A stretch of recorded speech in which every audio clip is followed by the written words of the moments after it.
Hi, welcome to our channel where we share the most intriguing stories. Viktor Rubtsov, an experienced policeman, goes to a family house in the mountains to find peace after a serious operation, but his privacy is violated by a family claiming to have rented a house. The conflict escalates into threats and a legal battle. Viktor Rubtsov's family cabin was more than just a structure, it was a legacy. Tucked deep within the craggy embrace of a mountain range, the wooden retreat stood like a monument to resilience, surrounded by towering pines and ancient oaks. Its weathered logs bore the marks of decades of mountain weather, each crevice and knot telling stories of storms endured and seasons past. Built by Viktor's great-grandfather with little more than his hands and sheer determination, the cabin had been a refuge for generations. For Viktor, it was a sanctuary, a place to shed the burdens of his badge and reconnect with the simplicity of nature. The cabin sat in isolation, miles from the nearest neighbor and even farther from the bustling chaos of the nearest town. The forest around it was alive, yet serene, a symphony of rustling leaves and birdsong that seemed to hush the rest of the world. Paths worn into the forest floor by Viktor's ancestors meandered through the woods, leading to hidden clearings, sparkling streams, and breathtaking views. Here, the concerns of city life faded, replaced by the eternal rhythm of the wild. It was late spring, and the mountain air carried the crispness of lingering frost mixed with the warmth of new life. The trees were dressed in vibrant green, their leaves shimmering like emeralds in the early morning sun. A light breeze whispered through the forest, carrying with it the scent of pine and earth, an aroma Viktor found more restorative than any therapy session. It was Sunday morning, the day stretching before him like an untouched canvas. For the first time in weeks, he wasn't rushing to a crime scene or drafting reports. Today was his day to simply exist. Viktor sat on the wide wooden porch, a steaming mug of coffee cradled in his hands. The chair beneath him creaked slightly as he leaned back, his eyes scanning the landscape. Beyond the grassy clearing that surrounded the cabin, the forest stood as a natural fortress, its dense canopy dappling the ground with sunlight. Wildflowers dotted the clearing, their vibrant colors a stark contrast to the earthy tones of the cabin and its surroundings. This was a place where time seemed to slow, allowing Viktor to savor each moment. The past few weeks had been relentless. Viktor, a seasoned police officer known for his unyielding integrity, had led a high-stakes operation to dismantle a dangerous criminal network. The case had been grueling, pushing him to the brink both physically and mentally. Yet, through it all, he had maintained his composure, driven by a sense of duty and an unwavering moral compass. The operation's success had brought a sense of accomplishment, but it had also left him drained, his mind heavy with the weight of decisions made under pressure. Here, in the quiet of the mountains, he sought reprieve. The cabin's creaky floorboards and the scent of aged wood felt like an embrace, a reminder that some things remained unchanging. Today, his goals were simple: fix a loose hinge on the pantry door, patch a crack in the window frame, and perhaps take a walk along the trails he'd explored as a boy. These small tasks were a far cry from the life-or-death decisions of his career, but they brought a sense of grounding he desperately needed. As the sun climbed higher, its rays kissed the cabin's roof, casting long shadows across the clearing. Viktor allowed himself a rare smile, the corners of his mouth lifting as he took another sip of coffee. The morning promised peace, a balm for his weary soul. Little did he know, the stillness was only an interlude, a fragile veneer over the storm that was about to break. The crunch of tires on gravel broke the tranquil symphony of the forest, jarring Viktor from his thoughts. He straightened in his chair, his senses sharpening as the sound grew louder. Moments later, a sleek black SUV rolled into view, its glossy exterior starkly out of place against the rustic backdrop of the cabin. The vehicle came to a halt in the clearing with a jarring screech, throwing up a cloud of dust that hung in the air like an unwelcome intruder. Viktor's first thought was confusion. Visitors were rare out here. The isolation of the cabin was one of its greatest appeals. Rising from his chair, he set his coffee mug down on the porch railing, his gaze fixed on the vehicle as the driver's door swung open. Out stepped a woman, her every movement radiating entitlement. She was impeccably dressed in white slacks and a tailored blouse, her designer sunglasses reflecting the cabin like a silent critique. Her expression, a mix of irritation and superiority, told Victor everything he needed to know. This woman wasn't here by accident. "Excuse me," she called out, her voice sharp and impatient. "Is this 314 Mountain View Road?" Before Victor could respond, the passenger door opened, and a large, broad-shouldered man emerged. He moved with deliberate heaviness, his imposing frame accentuated by the tight fit of his polo shirt. His expression was less refined than the woman's, but no less hostile. Two teenagers followed, a boy and a girl, both dragging their feet as though they'd rather be anywhere else. The boy kicked at a rock, while the girl kept her eyes glued to her phone, her disinterest palpable. Victor stepped forward, his tone polite but firm. "This is private property. Can I help you?" The woman scoffed, removing her sunglasses with a dramatic flourish. "Private property? I don't think so. My husband and I rented this cabin for the week." She pulled out her phone, waving it like a badge of authority. "I have the confirmation right here." Victor frowned, his confusion deepening. There must be a mistake. This cabin isn't available for rent. It belongs to my family, and we've never listed it as a rental. Her expression hardened, and her tone turned icy. "Listen, we've been driving for hours. I have an email that says this place is ours for the week. So why don't you hand over the keys and stop wasting our time?" The man stepped closer, his size and stance designed to intimidate. "Yeah, buddy. Don't make this a problem. We paid good money for this place." Victor remained calm, his years of training keeping his emotions in check. "I'm sorry you've been misled, but this is private property. You'll need to contact whoever you booked through to resolve this." The woman's face flushed with anger. "This is ridiculous. Do you even know who I am? I have contacts who could make your life very difficult." Victor met her gaze evenly. "Ma'am, I'm only telling you the facts. This property isn't for rent. I need you to leave." Her response was a harsh laugh, dripping with disdain. "Leave? We're not going anywhere. This is our vacation, and we're staying right here." Victor's patience, though vast, was beginning to wear thin. The stillness of the forest now felt heavy, charged with an unspoken tension that promised trouble ahead. The situation teetered on the edge of chaos as Karen's face twisted into an expression of pure fury. "Listen here," she hissed, stepping closer to Victor, her heels crunching against the gravel. "We've had enough of your nonsense. Hand over the keys, or there will be consequences." Her voice, now low and threatening, dripped with venom. Behind her, Artie loomed larger, his hands balled into fists at his sides. His movements were deliberate, calculated to intimidate. He stepped forward, casting a shadow over Victor. "You're just some glorified guard, right? We paid for this place fair and square, so get out of our way." Victor's demeanor remained unflappable. His voice, steady and calm, cut through the rising tension. "I'm a police officer," he stated firmly, making sure every word landed. "This is private property. If you cannot provide evidence of your claim, I need you to leave." "Now," Karen sneered, her lip curling. "You think that scares me? You're nothing. You don't know who you're messing with." She reached into her jacket pocket, and before Victor could react, she pulled out a folding knife. The blade gleamed in the sunlight as she flicked it open with a practiced motion. Karen's voice dropped to a dangerous whisper. "Give us the keys, or I'll make sure you regret it. You won't even see it coming." Victor's gaze didn't waver. Years of training kicked in, his muscles tensing as he assessed the threat. He knew the situation had just shifted from verbal posturing to imminent danger. Behind Karen, Artie moved to flank him, his massive frame positioning itself for a potential ambush. The teenagers stood frozen, their faces pale as the confrontation escalated. Victor spoke, his tone unwavering.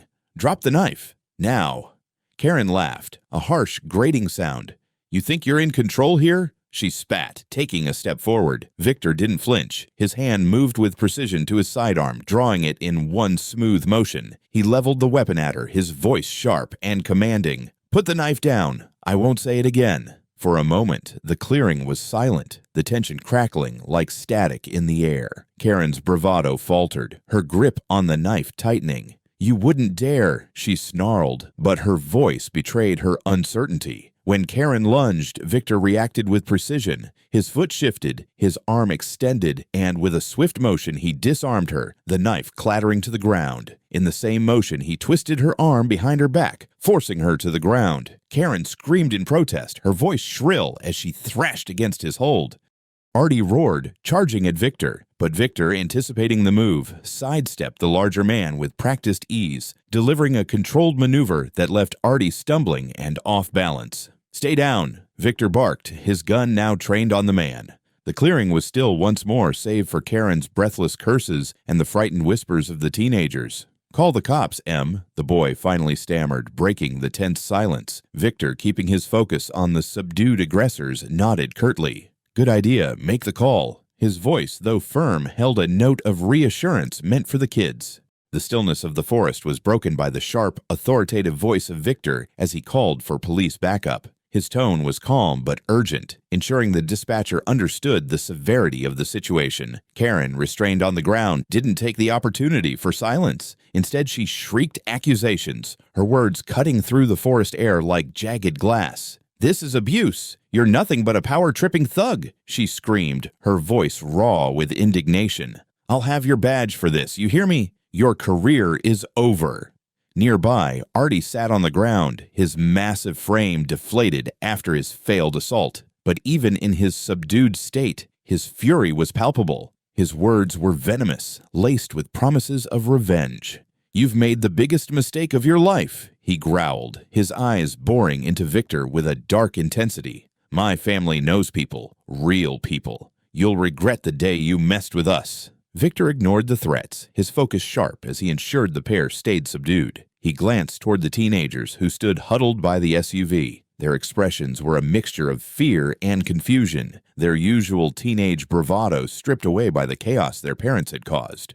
"Are you two okay?" Victor asked, his voice softening momentarily. The boy nodded hesitantly, while the girl murmured something inaudible, clutching her phone like a lifeline. Victor could only hope they were calling for help, or someone more responsible than the two adults who had brought them into this mess. 15 minutes felt like an eternity, but finally the faint wail of sirens cut through the forest's natural symphony. The sound grew louder, more distinct, until two police vehicles emerged from the winding road, their blue and red lights casting flickering shadows against the trees. Victor exhaled, relief washing over him as the cavalry arrived. The officers who stepped out of the cars moved with practiced efficiency, their hands hovering near their holsters as they approached. "Officer Rubtsov?" one of them asked, his eyes scanning the scene. Victor nodded and provided a concise report. Two suspects attempted to trespass, one brandished a weapon, and both resisted arrest. The situation is under control, but they've been making threats since their detention. Karen, sensing an opportunity, began her tirade anew. "This man is a lunatic," she screeched. "He assaulted us. He pulled a gun on my family for no reason. You have to arrest him." Artie joined in, his voice booming. "You don't know who you're dealing with. This guy's a rogue cop. We'll see to it that he never works again." The officers exchanged glances, their faces unreadable, before addressing Victor.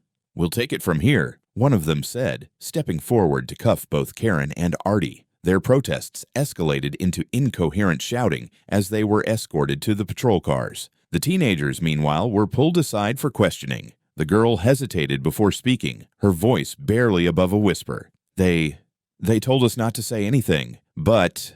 She glanced at her brother, who gave her an encouraging nod. "They didn't tell the truth." Their statements were riddled with contradictions, reflecting their fear of their parents and the pressure to do the right thing. But the officers were patient, extracting enough information to confirm Victor's account. As the patrol cars pulled away, the forest fell silent once more. Victor stood on the porch watching as the chaos receded into the distance. His shoulders relaxed slightly, but he knew this was far from over. The real battle had only just begun. The legal assault began almost immediately after Karen and Artie were released on bail. Their first move was to hire a high-profile legal team, the kind known for turning the tide of public opinion before a single step is taken in court. Within days, carefully crafted stories appeared in the media, painting Karen as a victim of police brutality and Artie as a concerned husband wrongfully detained. Headlines screamed about a rogue cop and a family's vacation ruined by violence. Victor, meanwhile, found himself thrust into a storm he hadn't anticipated. As a police officer with an impeccable record, he was accustomed to scrutiny, but this was different. The media frenzy grew by the day, fueled by Karen's dramatic interviews, where she tearfully recounted how her family was terrorized by an out-of-control officer. Artie added fuel to the fire, claiming Victor had pointed a gun at their children and threatened their lives. The pressure on Victor was immense. His department, keen to avoid accusations of bias, placed him on administrative leave pending an internal investigation. The decision, though procedural, felt like a betrayal. Victor's colleagues were supportive, but their hands were tied. He spent his days confined to his home,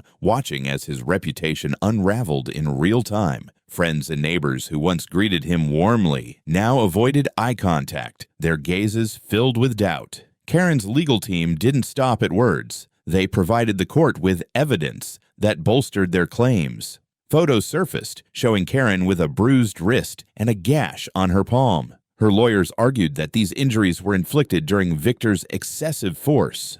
Artie testified that Victor had verbally abused Karen, calling her derogatory names and threatening her life. The couple's narrative became increasingly elaborate, painting Victor as a volatile figure unfit for his role in law enforcement. The worst blow came when Karen and Artie accused Victor of threatening their children. "He pointed a gun at my daughter," Karen claimed in a tearful interview. "What kind of monster does that? My kids will never recover from this trauma." Victor knew the allegations were baseless, but proving that was another matter entirely. The court of public opinion had already passed judgment, and every new headline seemed to tighten the noose around his neck. His legal team, though competent, struggled to counter the relentless narrative spun by Karen's lawyers. As the weeks dragged on, Victor's isolation deepened. The cabin, once his sanctuary, now felt like a prison. His phone rang constantly, reporters seeking comments, former colleagues offering half-hearted condolences, strangers spewing venom or misguided support. Each call was a reminder of how far the situation had spiraled out of control, but Victor wasn't one to give up. He began meticulously gathering his own evidence, reviewing every detail of the incident. He knew the truth was on his side, but the truth alone wouldn't be enough. He needed proof, irrefutable proof, to dismantle Karen and Artie's web of lies. The legal battle was far from over, and Victor was prepared to fight.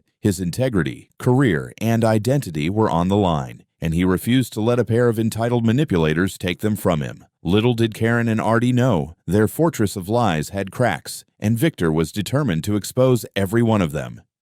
The breakthrough came from the most unexpected source: Emma, Karen, and Artie's teenage daughter. Late one evening, Victor received a call from an unfamiliar number. On the other end of the line was Emma, her voice trembling, yet resolute. "I need to tell you the truth," she began, her words hesitant but sincere. Emma revealed the pressure she and her brother had faced to uphold their parents' fabricated story. "They made us lie," she admitted, her voice breaking. "But I can't do it anymore." What followed shocked Victor even more than her confession. Emma had secretly recorded her parents' conversations after the incident. "I thought maybe you'd need this," she said, sending the audio files to Victor's email. In the recordings, Karen's voice was unmistakable as she scoffed about how she'd threatened Victor with a knife. "It's all part of the game," Karen sneered. "He'll crack under the pressure." Artie's laugh followed, deep and mocking.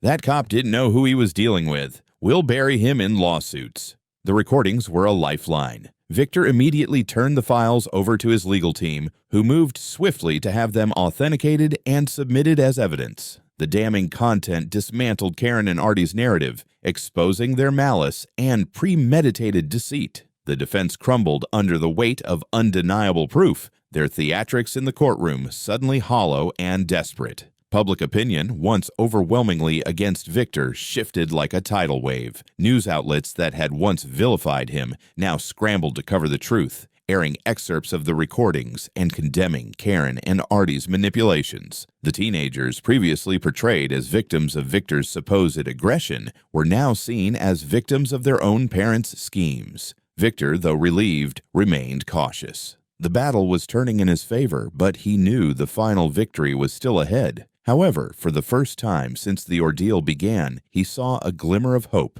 a path to reclaiming his life and exposing the truth.